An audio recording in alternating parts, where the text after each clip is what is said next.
Hello everyone and welcome back to That Engineering Girl. So today, you guessed it, you can probably tell by the title, we're talking about my supplement strategy, the supplements I take, and at the end I'm gonna add some bonus tidbits on how you can choose supplements for yourself.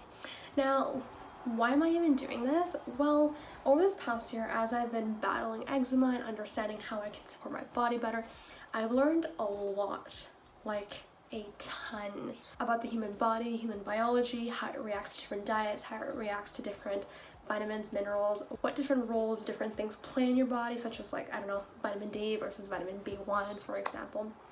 Anywho, my point being that I have a pretty strong supplement game right now. I've tried a lot, and so what I'm gonna do is actually summarize all of that, because a lot of people are actually very curious about the supplements I take now. I get questioned about this all the time now, and so I thought, you know what, hey, let's just make a video on it, because this is one of my favorite things to talk about right now, if you don't know me.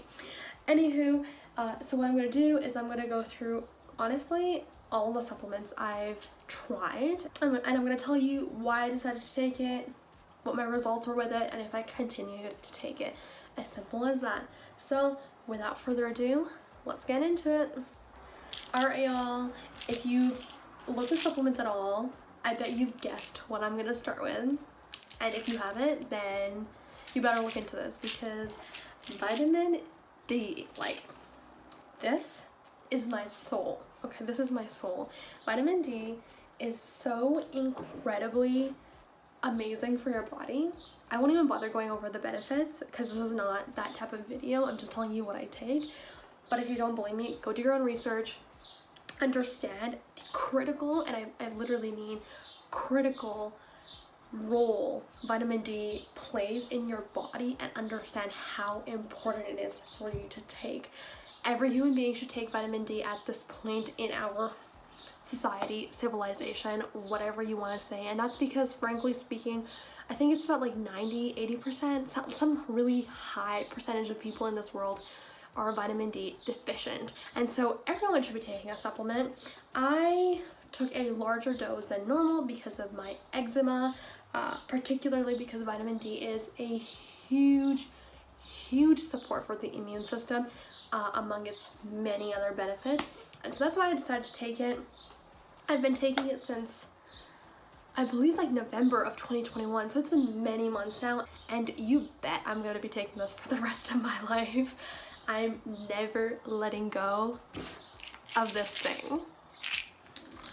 Okay, let's move on. Let's talk about glutamine. Okay, I started taking this because I thought I had leaky gut, and say what you will, if you believe in it or not, whatever, that's the reason why I started taking it, because I'm at the point in my eczema journey where I will try anything. Conservative medicine has done what it could for me, and I'm stuck now, so I'm honestly gonna just try things without excluding my option. Anywho, L-Glutamine. This was interesting. I feel like I need to give this another chance, because I started to take it, but I noticed that my skin was getting worse with taking this. And what I mean by that is I have, and I'm gonna totally butcher this, I have tropic, something like that, eczema, and what that means is it's the eczema that gives you blisters, and I have it on my hands and of course on my palms. That's the most common area for that type of eczema, and so I started getting that again. It went away, and then I started getting it again after I started taking this supplement, and so I of course stopped at about 3 weeks.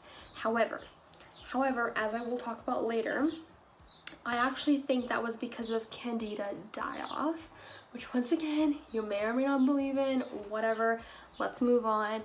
I believe it's because of candida die-off, so I might just give this another try, and if not, I'm hopeful that the day my eczema goes away, I can actually take the supplement again and see if it actually helps with muscle recovery, because that's actually the main reason why, you know, the average human being who doesn't have necessarily health problems will take this supplement. It's for muscle recovery and for people that train quite extensively and lift heavy, right? So I might give this another shot. It's not a complete flunk. Okay, y'all, this was This is my baby for a very long time. Okay, let's put it that way. Cod liver oil. Okay, this thing was amazing. So why people usually take this is because it has omega-3, vitamin A, and vitamin D all in one. That said, however, it doesn't have a huge amount of vitamin D. It's about 200 IU on average. Vitamin A, it actually has a significant amount of vitamin A, and I'm actually going to get into that. But my point is, it has 3 different very important vitamins and fatty acids, let's say, because omega-3s, for you in cod liver oil, and so that's why a lot of people take it. That's why I started taking it, because vitamin D, we already talked about that. Vitamin A, it's very good for skin integrity, and so I was like, hey, I already need to take omega-3s for inflammation because eczema. And so I was like, you know what, I might as well throw vitamin A in there for skin integrity. It just made so much sense for me. And honestly, it took me such a long way. This thing helped me so much. I can say that confidently. This helped my eczema a lot. However, after many months, I would say at the 4-month mark, I noticed that my skin was getting this red hue to it and this red tinge. Is that how you pronounce it? Tinge? I'm not sure. But anyway, my skin was starting to look very red, and so I of course ran to Reddit, because Reddit is my source of information these days. I love Reddit. Anyways, I ran to Reddit, and apparently you need to be careful with cod liver oil because it's very, very, very easy to overdose on vitamin A with this, since it contains the active form of vitamin A, which is retinol.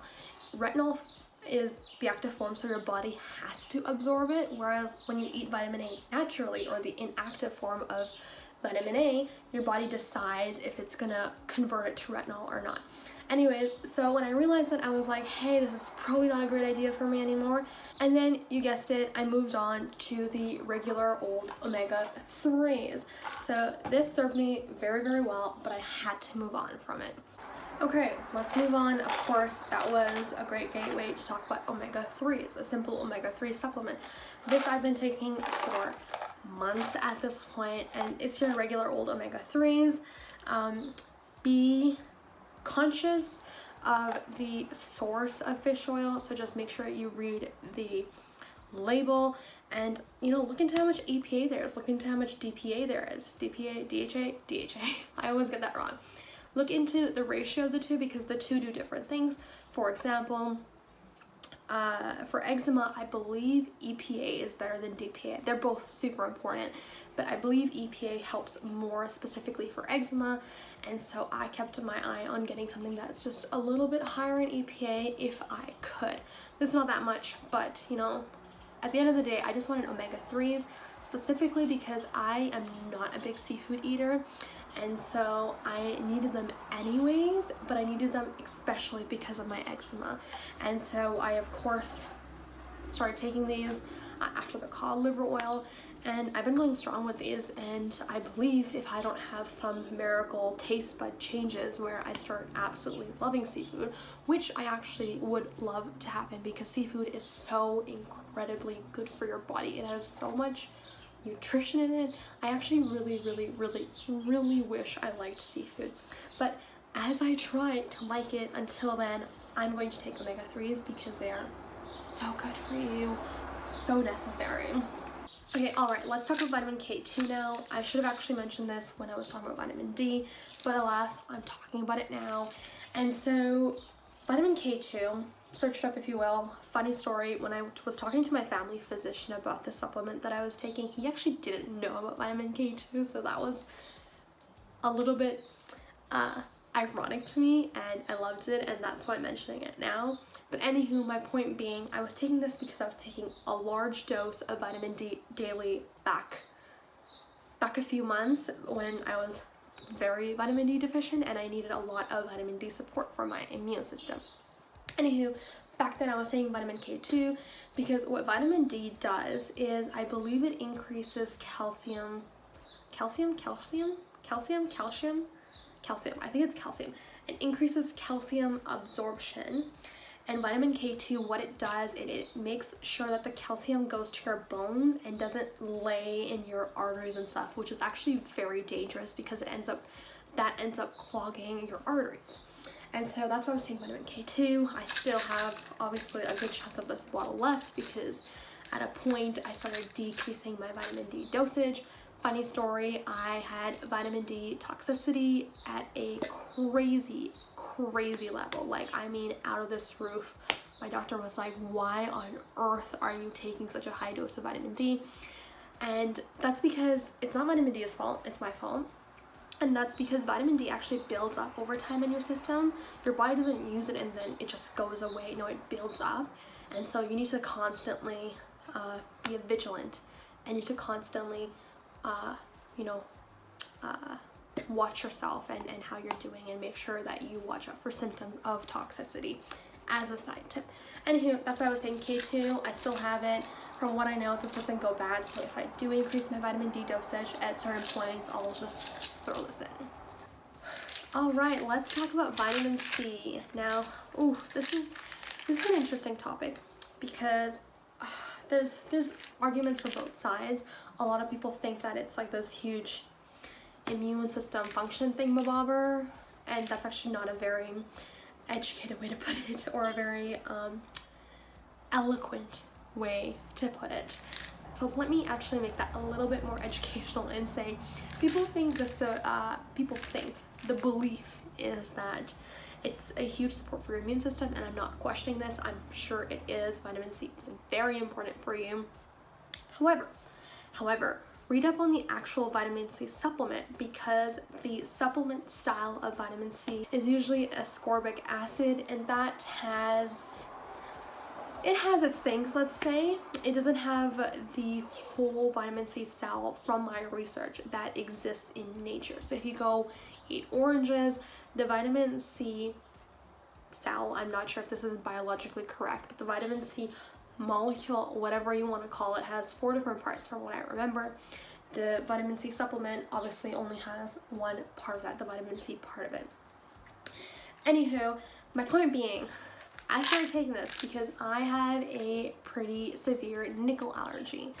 Now, what that means is I can't wear a lot of things that have nickel in them, but for me, what that means is I actually can't eat foods that are high in nickel as well, such as lentils, dark greens like spinach, kale, raspberries at times, all of that jazz. Foods that are high in nickel actually cause my eczema to get worse, so more flaky and more dry and all that jazz. That's where this baby comes in, because vitamin C is known to be something that absorbs nickel or bonds to nickel or something. It does something with nickel that decreases nickel absorption. That's why I started to experiment with this. Now, I don't take this daily. I only take this when I've ate something that is very high in nickel, and even then I honestly cannot be very assertive and say yes, it totally helps, oh my god, this supplement is a holy grail. But I believe noticed that I'm less itchy when I've had something high in nickel, and then I throw this supplement as a side dish, if you will. But that's the main reason why I have this in my supplement. I got it. That's why I have this in my supplement drawer for now. It's because I just take it on an as-needed basis. As a side note, it's also known as an antihistamine, which was a plus point for me when I was buying this. Antihistamines are, I don't even know if it's known as an antihistamine. What I do know is it acts as an antihistamine, and that's actually super important for eczema patients because it keeps your itching low. It keeps your itchiness low. Now, I'm gonna be honest and say I'm not sure if I noticed that in general, because on days that I didn't take it with other foods that are high in nickel, I didn't notice a very noticeable effect, and so I can't say that with confidence, but I do know people on Reddit swear by this as an antihistamine, so take that with a grain of salt. Alright, let's talk magnesium. This is something that I picked up a few months ago, I think. I religiously started taking this, I believe, 1.5 months ago, something like that. I've had it for a while, but I religiously started taking it about 1.5 months ago. Why I started taking this is because based off of my research, aka Reddit, this is really good for wound healing. Now, as someone, and so is vitamin C. I think I believe I forgot to mention that vitamin C is very good for wound healing. Anyways, magnesium is very good for wound healing. And because, you know, I scratch myself at night pretty intensely, causing some deep scratches, let's say, this has been a lifesaver. I've noticed that when I started taking this, after a few weeks, my turnaround time for scabs was a lot faster. Now, of course, light therapy also helps with that because I'm actively, you know, going to light therapy for my eczema. But this is crazy. I know when I added this to my daily lifestyle, the turnaround, like I said, much faster. And so I take one of these every single day. All right, let's talk about zinc. This, now that I said vitamin D is my soul, omega-3s are my brain, let's say, and zinc is my heart. 3 things that I believe the human body relies on a lot. These 3 things I rely on a lot. Okay, zinc. I'm wordless. I'm speechless. This is amazing. Like, amazing for your body if you have eczema, okay? I know people take it for different reasons, but zinc, it really extremely helps with inflammation if you have eczema and other similar conditions. As soon as I started taking this, the itchiness was less, the inflammation was less, the overall experience I was going through was just a little bit, actually not even a little bit, it was a lot less painful to go through because of this. And I'm only taking 25 milligrams. You can go higher if you're willing to take that risk.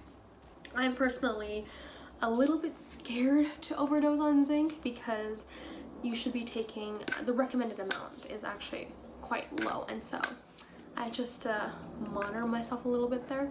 But zinc, amazing. I'm not gonna stop taking this until I can confidently say that my eczema is gone. Okay, let's talk about colostrum. I believe that's how you pronounce it next. So I started taking this as a general supplement because at this point I had tried a lot of things, and on Reddit a lot of people talked about how this actually really helps with their leaky gut and rebuilding all of their gut stuff. And I actually really do believe that I have a lot going on in my intestines right now. A lot of stuff that's built up over the years that has contributed towards my eczema. And so that's why I started taking colostrum, because I was like, you know what, it's a good gut support, specifically for your gut lining from what I remember. And so I started taking this. However, I'm gonna be honest and say, just like it happened with the glutamine, I started noticing that I was getting my dishiptrotic. I really do not know how to pronounce it, but I started getting those blisters again, and so I stopped taking it. But just like with glutamine, I actually think that it was because of candida die-off, and so I may actually add this in again after a while. But I have tried this, no conclusive results. All right, let's talk about supplements that I'm taking, that I started taking very recently. Let's start with probiotic. Okay, so I'm working with a naturopath who started me on some SIBO stuff a while ago. We got rid of the SIBO, and now we're working on candida because I was right. I do have a moderate case of candida overgrowth, which is contributing to my eczema. Now, what I'm taking for that is a probiotic. I'm currently taking 40 million a day. I started at 20 million, and so I worked my way up to 40 million. I'm taking this. I noticed that when I started taking this, my blistering eczema, let's just go with that for now, the blisters started coming back. It was very painful for about 3 weeks. I was reminded of the first days that I had eczema, and I almost wanted to stop taking this because it was a lot all over again on my mental health and all that. It was just a bad reminder of where I had been, and I was honestly scared that it was going to get as bad as it was, and so I really wanted to stop taking this. But I was like, no, we're going to make it a month. we're gonna see we're gonna see how it goes, because I do know that with probiotics for candida overgrowth, it's very common to see die-off symptoms, and I was correct. It's been about 4 weeks now and I'm in a much better place. I still get a few blisters here and there. My skin overall has actually improved quite a bit. I'm itching less at night, I'm scratching myself less at night. My skin looks better overall. I'm really hopeful that, you know, I'm close to the end of my journey. As a side note for this, don't just pick up any probiotic. I think a lot of people will tell you, oh, just go eat any probiotic. No, look at the specific strains, look at what you want to be using it for, and then pick a probiotic. That's what I did. I looked at the strains that are known to help eczema or believed to help eczema, and so I chose a probiotic based off of that. That probiotic is great, but after all of this die-off stuff was happening and I was getting blisters and I was in a bad place, I started researching about it more. And this probiotic, specifically in the environment where it's killing candida and that's why you're using it, it actually causes a lot of burden on your liver, because this is trying to get rid of a lot of toxins in your body and make sure your body is all clean and nice. But that all goes to your liver, and now you're overworking your liver, and your liver is just gonna start pushing that all out to your skin, because that's what your liver does, right, when it doesn't have anything else to do. From my research, like I said, I'm not a biologist. I actually don't have a biology background either. I never did biology in high school. I didn't like it then. Now, of course, I love it. So I'm going off of the background that I have. So bear with me if you are someone who is specialized in this field. Anywho, my point being, you're overworking your liver, and so at that point I was like, let's be a little bit more smart. My naturopath didn't ask me to take this, but I started taking NAC, which is known as a general liver support, and this actually helped a lot. I think this is when things started getting better for me, is because I started taking this and supporting my liver to release and deal with all of the toxins that were being removed from my body. So this, that's why I started taking NAC. Anywho, that's why I started taking NAC, and because I'm clearly almost done this, let's move on to milk thistle. So milk thistle is the, I would say, the steroid, quote-unquote steroid, it's not an actual steroid, the quote-unquote steroid version of NAC. So NAC is a general liver support. Milk thistle is a very strong liver support, let's say. I've been actually wanting to try this for a while, but I've just gotten to it because I finally was like, okay, let's support the liver, let's try that out. So I'm gonna be honest and say I haven't actually used this, but because I've been using NAC, I think the effects are going to be very similar, and I'm not going to actually notice that I'm using something else, other than the fact that it's going to be stronger and maybe a little bit more intense. And then here, there's milk thistle that I've just added to my supplement game. Okay, let's talk about the last thing that I'm taking, which is caprylic acid. So this is empty, and I'll explain why. So I'm taking caprylic acid because it's a very strong antifungal, and because my main line of work right now is to battle the candida overgrowth, I'm taking caprylic acid. It's very good to deal with candida. But then as I was repurchasing this, I realized that MCT oil, which I've also been wanting to try, is a form of caprylic, actually let me rephrase that, can be 100% caprylic acid if it's extracted that way. And so then I ended up buying 100% caprylic acid MCT oil, and I've been taking that for about a week now. Haven't noticed a dramatic difference. It's still doing its thing as an antifungal, so I'm taking that right now. It's an oil. I don't have it on me. It's not an actual supplement, so I'm gonna kind of not bring in the actual bottle in here. Now, I will mention another thing that I tried was turmeric. I tried to use fresh turmeric to deal with inflammation back in the day. Why I'm mentioning this is because a lot of people try to take the tablet form of turmeric, and maybe even the active form or the active ingredient of turmeric, which is curcumin. I personally didn't see a huge effect with turmeric, and so I stopped taking that, but I know a lot of people swear by it, so I just wanted to throw that in there, and you know, if you're interested, have you research something else. Okay, so because that was a lot, I'm gonna summarize this a little. What I take every day is milk thistle now instead of NAC, but I was taking NAC until today. Caprylic acid in the form of MCT oil, probiotics, vitamin D, magnesium, omega-3, and then zinc. And then vitamin C on an as-needed basis. So that's currently what I'm taking. Everything else is what I've tried and then left behind.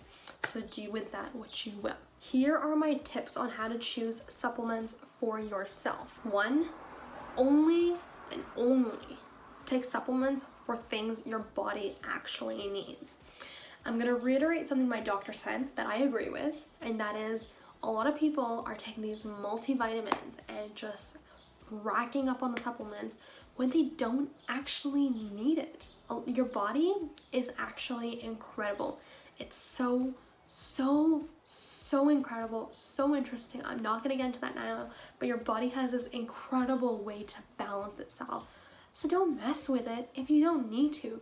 If you don't have an obvious deficiency, then do not supplement. It is gonna make things actually worse for you.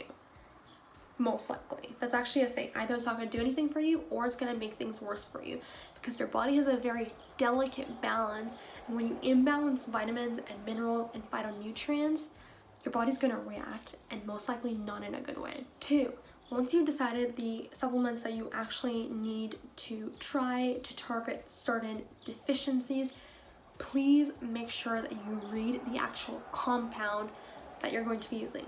Let's take, for example, zinc. There's many ways, there's many different zinc supplements. Some of them actually are zinc oxide, some of them are zinc citrate, I think.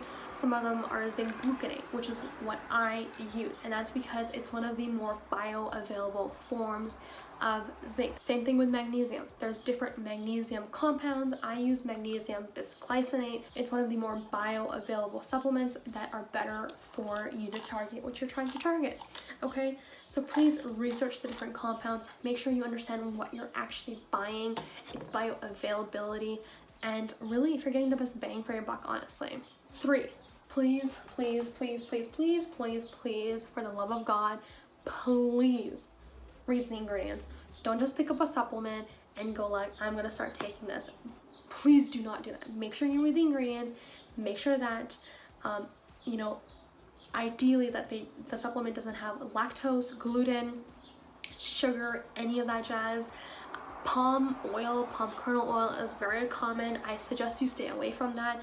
It doesn't have very good beliefs associated with it. 1, it's not ethically sourced from what I know, and 2, it's actually not good for your body from my research regarding oils, and so just stay away from it if you can, right?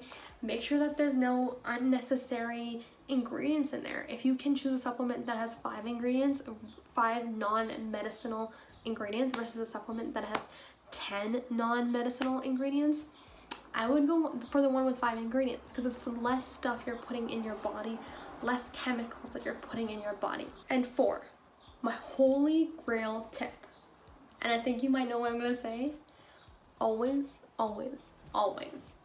go to Reddit for reviews, okay? Search up what you're trying to do, search up the supplement, and then just type in Reddit in Google. So like what I do, for example, is I'll type in probiotic eczema Reddit. That's literally what I'll do, and I'll read whatever shows up in my search results. What I've also done milk thistle eczema Reddit. That's my common search strategy, is supplement eczema Reddit. So follow the same form. Go to Reddit, read reviews, read from both sides. So who it did work for, who it didn't work for, and see if you want to gamble on it and actually invest in the supplement. Use that to your advantage. Use others' experiences to your advantage. Okay, alright, this has been a long video, but I hope it's been informative and helpful. I know that as an eczema patient, reading everyone's reviews and experiences on Reddit and YouTube has been extremely helpful for me. So I hope this helps someone watching, and you know, you've gained some tips on how to choose your own supplements. So with that said, you know what I'm gonna say. Until next time.